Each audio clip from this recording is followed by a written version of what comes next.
네, 뭐 미스터 코퍼 박사님, 닥터 코퍼 박사 뭐 이런 얘기로 이제 구리 얘기도 아마 들으셨을 거고 네, 네.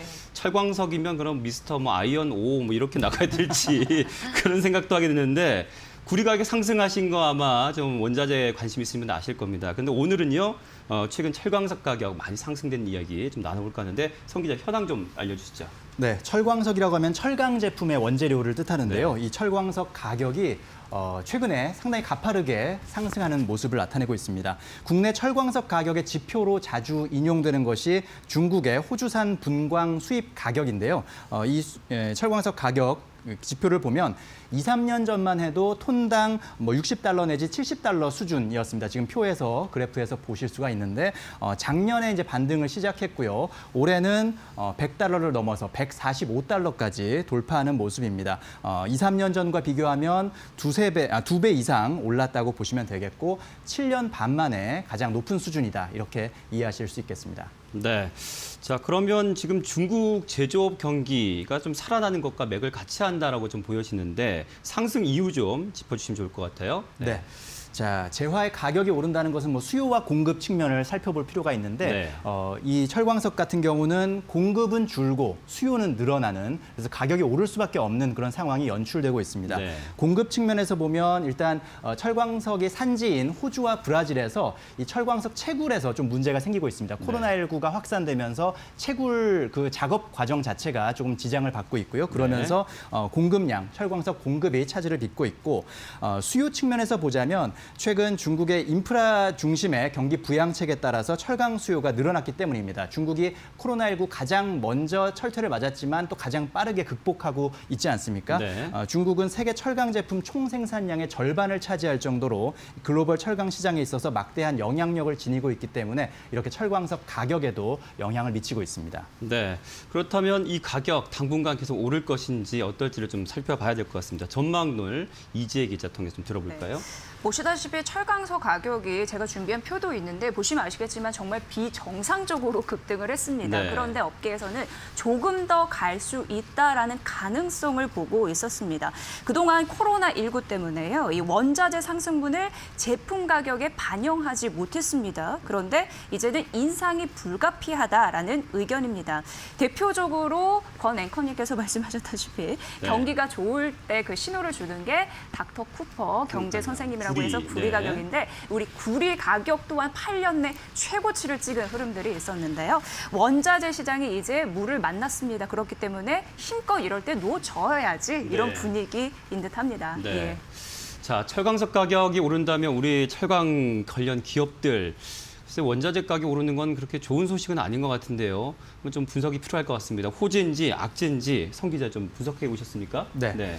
자, 우리 철강 기업으로서는 일단 철광석을 사와서 철강 제품을 만들어서 판매하고 있습니다. 그러다 보니까 일단은 사오는 가격, 원재료의 가격이 오른 것은 당연히 비용 증가, 부담을 늘어나게 그렇죠. 하는 그런 요소라고 볼 수가 있겠습니다. 그렇기 때문에 일단 그 자체만 놓고 봤을 때 분명한 악재일 수 있겠고요. 관건은 그렇다면 이제 그 철광석을 잘 가공해서 철강 제품을 만들었을 때 그것을 또 얼마나 빠르게 비싸게 팔 수 있느냐 이것이 관건이거든요. 네. 그런데 우리나라 주력 제조업에서 지금 열심히 연구하고 있는 정은미 산업연구원 선임위원한테 좀 도움 말씀을 제가 청해 들었습니다. 네. 한번 직접 같이 들어보시겠습니다. 1차적으로 중간재 성격인 열연 가격에 대해서는 정가가 어느 정도 용이한 구조이긴 하지만 그 열연을 구입해서 다시 판매해야 되는 가공업자들의 경우에는 최종 수요 산업인 자동차, 건설, 조선, 기계 산업에서 그만큼 수요가 좋지는 않기 때문에 가격이 충분히 전가되기는 어려울 거로 보입니다. 네. 자, 지금 인터뷰 들어보셨는데 다시 한번 정리를 하자면 이 철강 제품, 우리나라 철강사, 제철사에서 만들어내는 철강 제품에는 열연이라는 제품이 있고요. 네. 냉연이라는 제품이 있습니다. 열연은 철강 제품 중에서도 중간재 성격을 띠고 있습니다. 그러니까 다시 한번 가공해야 되는 그런 재료라는 뜻이죠. 네. 이 열연 제품 같은 경우는 그래도 어느 정도 고정적인 수요가 있기 때문에 철강석 가격의 인상분을 좀 제품 가격에 반영시킬 수 있는 여지가 어느 정도는 있다고 합니다. 그렇기 네. 때문에 열연 제품을 제품을 많이 생산하거나 판매하고 있는 업체 입장에서는 어느 정도 가격 반영이 가능하다. 그런데 냉연 제품을 판매하는 업체 입장에서는 그 냉연 제품을 사가는 쪽은 뭐 자동차 업체나 조선 업체, 건설 업체들이거든요. 네. 그런데 그 업체들도 사실은 코로나 때문에 많이 힘들다 이런 걸 얘기하면서 가격을 좀 빠르게 올려줄 수는 없다. 이렇게 좀 저항을 하고 있어요. 그래서 네네. 냉연 업체들은 중간에 끼어서 재료는 비싸게 사오고 제품은 비싸게 팔지 못하는 그런 상황에서 조금 결과적으로 봤을 때 전체적으로 열연 업체들도 충분하게 다 또 가격 상승분을 반영하지는 못하고 있거든요. 네. 그런 걸 종합해 봤을 때 철강 업계 전반적으로는 수익성 악화가 좀 우려되는 상황이고요. 뭐 네. 이익이 줄어들거나 혹은 손해 보는 장사를 할 수도 있다. 뭐 이런 좀 볼멘 소리들이 나오고 있습니다. 그렇군요. 자, 그러면 철광석 구리, 그러니까 원자재 가격 많이 오르는 것 관련해서 좀 투자할 만한 상품이 없을지도 아마 궁금해 하실 겁니다. 이혜리 기자.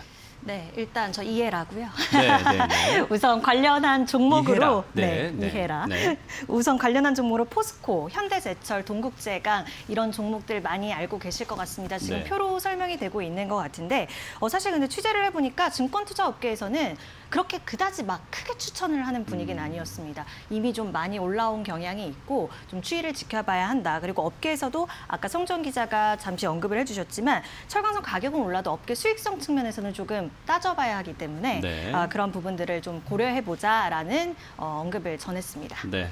자, 오늘 뉴스인 이슈에서는 이 공인인증서 관련한 변경 사항들 좀 알려드렸고요. 그리고 철광석 가격이 많이 올랐습니다. 관련해서 좀 이야기 나눠봤습니다. 자, 다음은 이제 기업인 이슈인데요. 오늘은 소제목을 현장을 가더로 한번 만들어봤습니다. 지금 바로 시작합니다.